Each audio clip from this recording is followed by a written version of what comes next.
The road drops out of Jerusalem like a wound in the earth. 17 miles.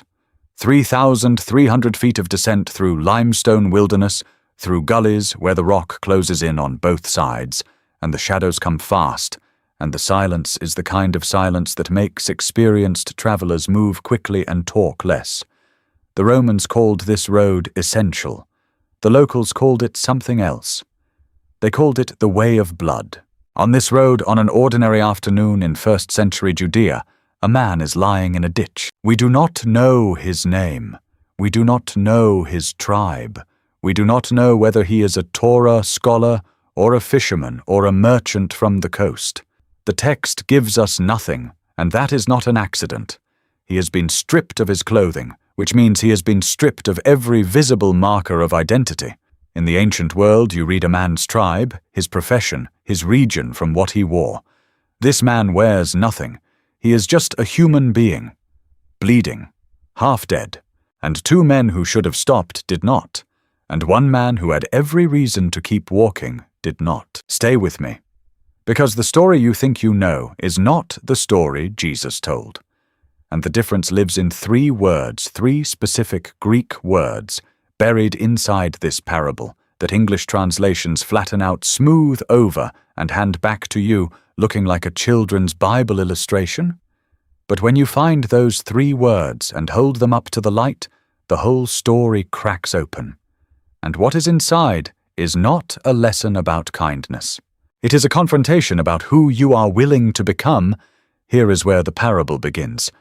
Not on the Jericho road, in a crowd. A lawyer stands up. The Greek word Luke uses for what this man is doing is Ekpeirazō, to test, to put to extreme proof. It is a strong word. In fact, it is an alarming word because in the New Testament it appears only 4 times. 3 of those times it describes Satan testing Jesus in the wilderness. The 4th time is here. A Torah expert, highly trained, publicly respected, rises in front of a crowd and does to Jesus what the devil did in the desert. He asks a question he already knows the answer to. Teacher, he says, "What shall I do to inherit eternal life?" Jesus, being Jesus, answers the question with a question. What does the law say? And the lawyer, because he is good at his job, recites it perfectly. Love God with everything you have. Love your neighbor as yourself. Jesus tells him he is right. Do this and you will live. And here the lawyer should sit down. He has his answer. He asked the question, he gave the answer, conversation over. But Luke tells us something important about what happens next. He tells us the lawyer wanted to justify himself. The Greek word is dikaiou, to declare oneself righteous, to vindicate oneself in the eyes of others. He is not done. He is not satisfied. Because underneath the theological question was a personal one, the kind of question that keeps educated, serious, religiously devout people awake at 3 in the morning. So he asks it. And who, he says, is my neighbor? It sounds like a follow-up question. It sounds like intellectual curiosity, like a man refining the terms of the discussion. But it is not. It is a man looking for a boundary. A man asking, how far does this go? Who is inside the circle of obligation, and who is outside it? If I can define the word, I can manage the command. If I can manage the command, I can justify myself. Jesus looks at him, and instead of answering the question he was asked, Jesus tells a story. He will never answer the question the lawyer asked. Not directly, not ever. Because by the end of this parable, the lawyer and you will understand that the question itself was wrong. Here is what I want you to hold on to as we walk this road together. The lawyer asked, "Who is my neighbor?" Jesus answered something else entirely. We will get to that answer. But first we need to go down to Jericho. The Jerusalem to Jericho road was not a road you traveled alone if you could help it. Josephus, the first-century Jewish historian, documented what every person in Jesus' audience already knew from personal experience or family story. This stretch of wilderness was notorious. The limestone cliffs created natural ambush points. The Roman garrison at Jericho was 17 miles away at the bottom. Up here in the middle, you were on your own. Strabo, the Greek geographer, noted the same thing. Travelers moved in groups. They moved fast. They did not linger. So when Jesus says a man was going down from Jerusalem to Jericho and fell into the hands of robbers, every person listening nodded. Of course he did. They beat him, stripped him, and left him half dead. The Greek word is hemethane, half dead, clinically ambiguous, meaning you could not tell by looking at him whether he was going to make it. He was breathing. Probably. He was bleeding. Certainly.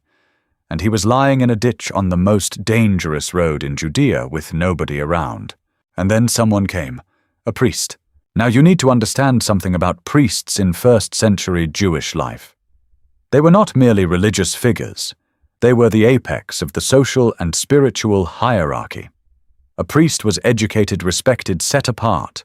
His entire life was organized around ritual purity, the careful observance of laws governing what he could touch, what he could approach, what he could allow to contaminate him.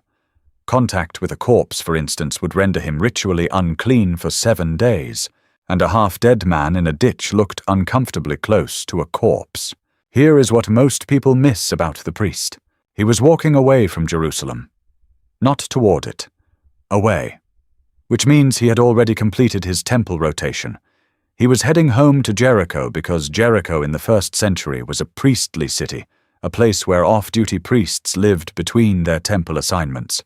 The ritual purity argument the one commentators have offered for centuries to soften the priest's decision does not hold. He was done with his duties, he was off the clock. Whatever he touched that afternoon would not affect his temple service. He looked at the man in the ditch. And then Luke uses the word. Antiparelthe. Say it slowly. Antiparelthe. It is a compound word, and every piece of it matters. Anti against opposite. Para alongside. Elthe he went. He went alongside opposite. He crossed to the other side of the road. This is not a man who failed to notice the body. This is not distraction or haste or poor eyesight. The Greek construction describes a deliberate act. He saw the man, he processed what he saw, and he moved his body in the opposite direction. He chose the other side of the road.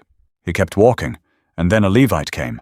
Levites were the assistants of the priests, one rung lower on the religious hierarchy, responsible for temple music, temple security, the maintenance of sacred spaces. A serious man, a man who knew the law. Luke tells us the Levite came to the place and saw him. He did not avert his eyes. He looked. And then Luke uses the same word again, Antiparelthe, in exactly the same manner. The Greek word homoios, meaning likewise, meaning in the same way, meaning the Levite's decision was a mirror image of the priest's. 2 men, 2 deliberate crossings, 2 men who spent their lives serving God in the temple, who knew every word of the Torah, who could recite the commandment to love your neighbor without pausing to think, and both of them crossed the road. You need to sit with that for a moment. Because this is not Jesus criticizing bad people. The priest and the Levite were not villains. They were not hypocrites in the cartoonish sense. They were educated, devout, religiously serious human beings who encountered something uncomfortable and made the entirely human decision to make it someone else's problem. They had places to be. They had reasons. They had the same internal monologue you have had, and I have had, when we have seen something that required something of us, and we have decided quietly, efficiently, without drama, not today. The road stretched out ahead of them. Clean, empty, safe, and behind them in the ditch a man who might be dying. Here is what the parable has shown us so far, and we are only halfway through it. The law was not enough. Knowing the right answer was not enough. The lawyer who stood up and tested Jesus knew the law perfectly. The priest knew it. The Levite knew it. Every person in Jesus' audience knew it. Love your neighbor. Yes, of course. But the moment the neighbor is bleeding in a ditch on a dangerous road, and helping him costs you something, time, energy, ritual, cleanliness, emotional discomfort, the risk of being robbed yourself, the word neighbor, becomes a question rather than an answer. And now Jesus introduces the 3rd traveler. And here the story detonates, because the 3rd traveler is a Samaritan. Before we meet the Samaritan, and you need to understand who he was before we can understand what he did, I want to pause for just a moment. If this video is doing what I hope it is doing, something is shifting for you, not just intellectually, something deeper, because we have found the first Greek word, Antiparelthe, and it has already changed the shape of this story. The priest and the Levite did not fail to notice the man in the ditch. They noticed him. They made a choice. And that choice has a name in the original language, and the name is an active verb, and it means, I moved my body deliberately away from your suffering. We still have 2 Greek words to go, and the second one, the word Luke uses for what the Samaritan felt when he saw the wounded man, is the most theologically loaded word in this entire parable, possibly in the entire gospel. If you are finding this kind of word-level Bible study valuable, this channel exists to do exactly this: go slow, go deep, and find what gets lost in translation. Subscribing means you will not miss the next one. And if a specific word or moment in this video has already hit you, drop it in the comments. I read every one. Now, the Samaritan is on the road, and we need to talk about who he actually was.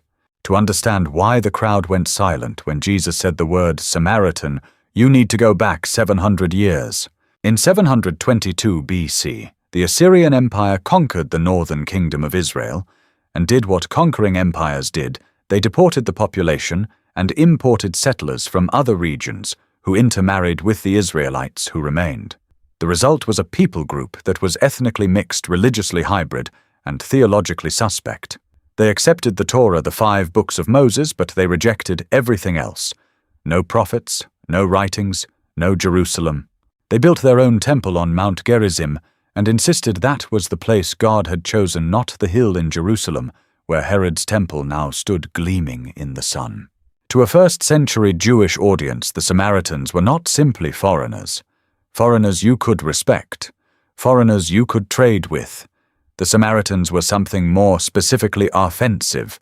They were people who claimed to worship the same God, follow the same foundational text, honor the same patriarchs, and had gotten it catastrophically wrong. Josephus documents decades of violent conflict between Jews and Samaritans. Samaritan pilgrims were attacked on their way through Jewish territory. Jewish pilgrims were attacked passing through Samaria. The Gospel of John notes, almost as a statement of obvious fact, that Jews do not associate with Samaritans. It was not an obscure cultural footnote. It was the water everyone in Jesus' audience swam in. So when Jesus says a Samaritan came down the road, the crowd did not think, oh, an unlikely helper. They thought, this man is the enemy. This man is a heretic. This man is the last person on earth who should be the hero of this story. And then Luke tells us what happened when the Samaritan saw the wounded man. And this is where it gets remarkable. The Greek word is Splanchnizomai. It is one of the most visceral words in the entire New Testament, and there is no clean English equivalent, which is why your Bible probably says something like, he had compassion, and moves on. But Splanchnizomai does not mean he felt sympathy. It does not mean he felt sorry. The root word is splanchna, which means bowels, intestines, the deep interior organs of the body. In the ancient world, the gut was understood to be the seat of the deepest emotions, the way we might say heart today, but more physical, more involuntary, more impossible to fake. Splanchnizomai means his insides convulsed. It means the suffering of this stranger hit him in a place below, thought below decision, below the careful management of risk and obligation. It means something moved in him before his mind had time to construct a reason to keep walking. Pay attention to this, because Luke uses this word sparingly, carefully. In the Gospel of Luke, Splanchnizomai appears in only 3 places. Here in the parable of the Good Samaritan, in the parable of the prodigal son when the father sees his returning child while he is still a great way off and runs to him, and in chapter 7 when Jesus sees a widow burying her only son outside the gates of Nain and raises him from the dead. Every single time this word appears in Luke, it describes either Jesus himself or a character who is Origen of Alexandria saw this in the early 3rd century in his homilies on Luke, a figure standing in for God. The Samaritan feels what the Father feels. The Samaritan feels what Jesus feels. Luke is not using an ordinary word for ordinary compassion. He is using the word reserved for divine mercy, the gut-level involuntary, irresistible movement of God toward human suffering, and he is placing it inside a Samaritan. The man the Jewish audience considered a heretic, the man they would not eat with, pray with, or share a road with if they could avoid it. That man had the viscera of God. And then he acted. He went to the wounded man and bound his wounds, pouring on oil and wine. In the 1st century, oil was used to soothe and protect, wine to disinfect. This is field medicine, the best available, applied by a man who presumably had both supplies in his travel pack, because he needed them for himself on a long journey. He gave his own medical supplies. Then he put the man on his own animal, which means the Samaritan walked while the wounded man rode, a deliberate inversion of status, and brought him to an inn. And then he did something that goes almost unnoticed in most readings of this parable. He stayed the night. He did not drop the man at the door and continue his journey. He stayed. He looked after him through the night. And in the morning when he had to leave, he took out 2 denarii, 2 full days' wages for a laborer, gave them to the innkeeper, and said, "Look after him, and whatever more you spend I will repay you when I come back." He promised to return. This is not an impulse. This is not a good mood. This is not a man who happened to feel generous that afternoon and did a kind thing and moved on. This is a sustained, costly, personally inconvenient commitment to a stranger who belonged to a people group that hated him, a commitment that outlasted the moment of compassion that started it and extended into an open-ended financial promise made to a third party. This is not human niceness. This is not what good people do on their best days. This is something that comes from somewhere else. Origen saw it. The early church saw it. The Samaritan is doing something that looks in its structure and its cost and its completeness less like charitable giving and more like what God does for human beings. He finds us stripped and half dead. He binds our wounds with what he carries. He bears the cost himself. He promises to come back. There's one more thing. Jesus has told the entire parable. The priest, the Levite, the Samaritan, the inn, the 2 denarii, and now he turns to the lawyer. And he does not answer the question the lawyer asked. The lawyer asked, "Who is my neighbor?" Jesus does not answer that question. He finishes the parable, lets the silence settle over the crowd, and then he turns to the lawyer and asks something different. Something that once you hear it, you cannot unhear. Which of these 3, Jesus says, do you think became a neighbor to the man who fell into the hands of robbers? Read that again slowly. Not which one treated the man as a neighbor, not which one fulfilled the neighborly obligation, which one became a neighbor. The question has shifted from noun to verb, from category to action. From a legal definition the lawyer could manage and contain, to a moral transformation the lawyer had to either accept or refuse.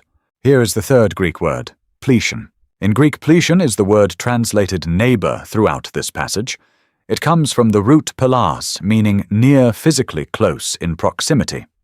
In the Greek translation of the Hebrew scriptures that Jesus' audience knew, the Septuagint pletion appears in Leviticus chapter 19, "You shall love your neighbor as yourself."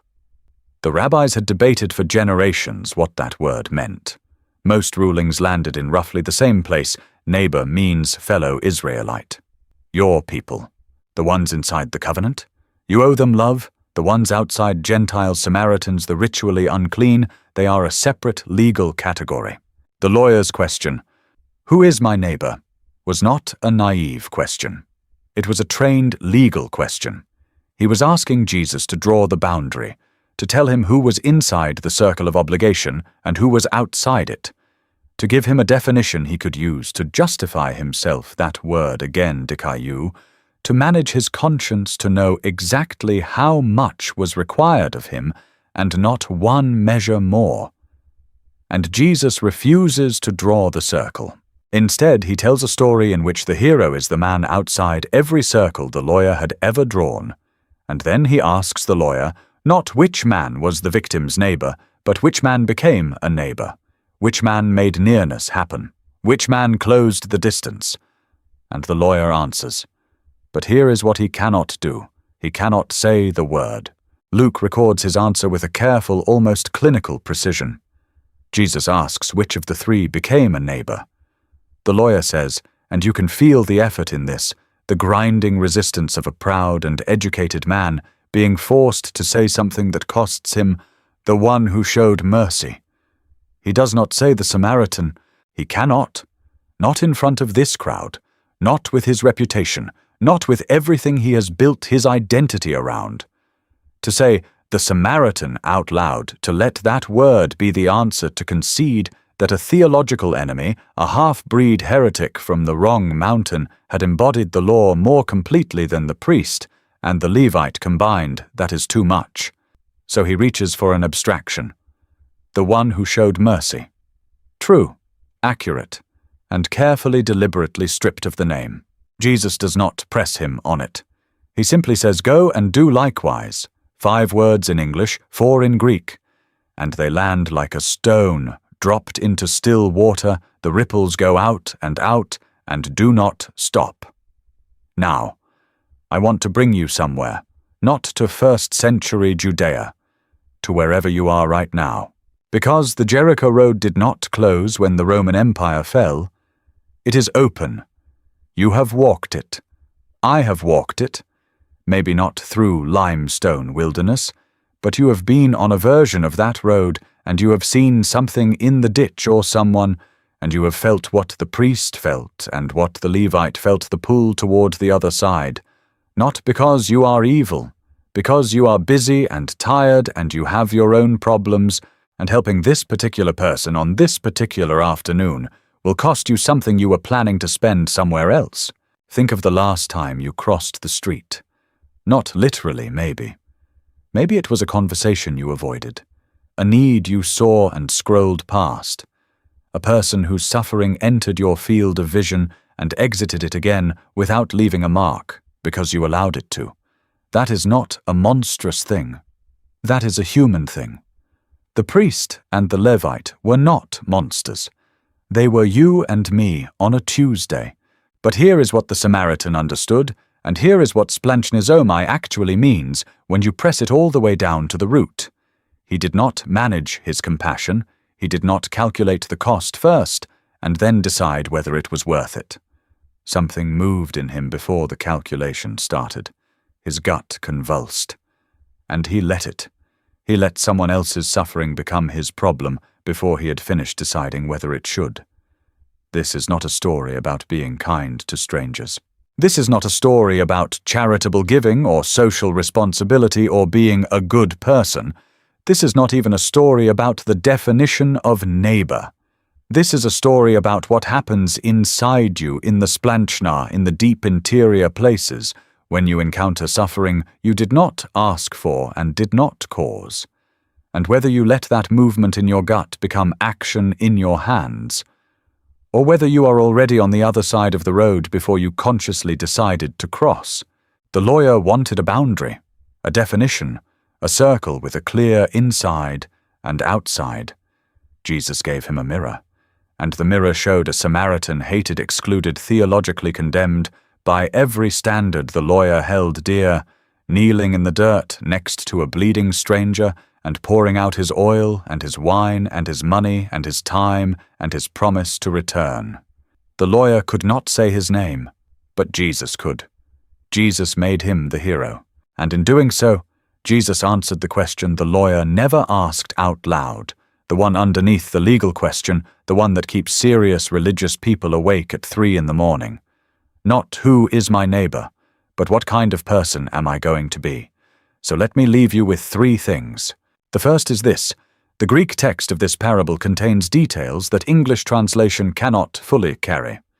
Ekpeirazō, the lawyer, was doing what Satan did in the wilderness, testing Jesus, with a question designed to expose a limit. Antiparelthe, the priest, and the Levite did not fail to see the man in the ditch. They saw him, and they moved their bodies deliberately to the other side of the road.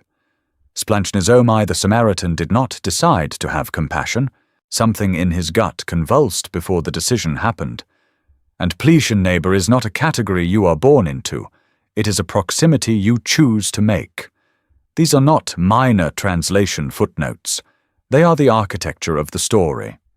And when you see them, the parable is not a gentle moral lesson anymore. It is a surgical instrument. The second thing is this. The question Jesus refused to answer, "Who is my neighbor?" is the question we are still asking. We are asking it in our politics, in our theology, in the way we draw the circles of our concern and decide who is inside them. And Jesus' refusal to answer it directly was not an evasion. It was a diagnosis.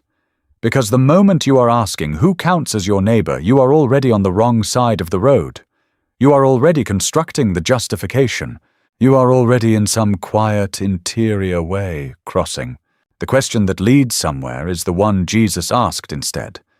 Which one became a neighbor not who qualifies, who acted, who moved toward, who let the suffering of a stranger become their problem before they finished calculating whether it should?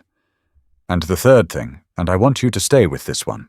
The Samaritan had been hated his entire life. His people had been excluded from the temple, dismissed from the covenant, called heretics by the very tradition that produced the priest and the Levite who walked past the man in the ditch. He had more historical, theological, and personal reasons to cross to the other side of that road than anyone else on it. He had been on the receiving end of Antiparelthe, the deliberate crossing away, his entire life. And he stopped. Not because he had resolved every theological dispute between his people and the Jews, not because the wounded man had earned his help or could repay it, not because the moment was convenient or the road was safe or the cost was manageable. He stopped because something in him in the deep interior places in the Splanchna moved, and he let it move him. That is not a human achievement. That is not what careful religious observance produces on its own. The priest was carefully religious. The Levite was carefully religious. What the Samaritan had was something the Greek word Splanchnizomai points to every single time it appears in Luke's Gospel, something that looks in its structure and its cost and its refusal to calculate like the mercy of God wearing human sandals on a dusty road. Go and do likewise. That is what Jesus said. 4 words. Not go and feel likewise. Not go and believe likewise. Go and do. The doing is the point. The kneeling in the dirt is the point. The oil and the wine and the 2 denarii and the promise to return. That is the point. Not the emotion that preceded it, as real as that emotion was, but the body that followed the emotion down into the ditch. The lawyer walked away from that conversation with an answer he did not want and could not argue with. You and I walk away from this parable with the same thing. Which one became a neighbor, the one who showed mercy? Go and do likewise. Which of the 3 Greek words in this parable hit you hardest? Antiparelthe, the Splanchnizomai, or pletion, and why? Tell me in the comments. I want to know where this landed for you.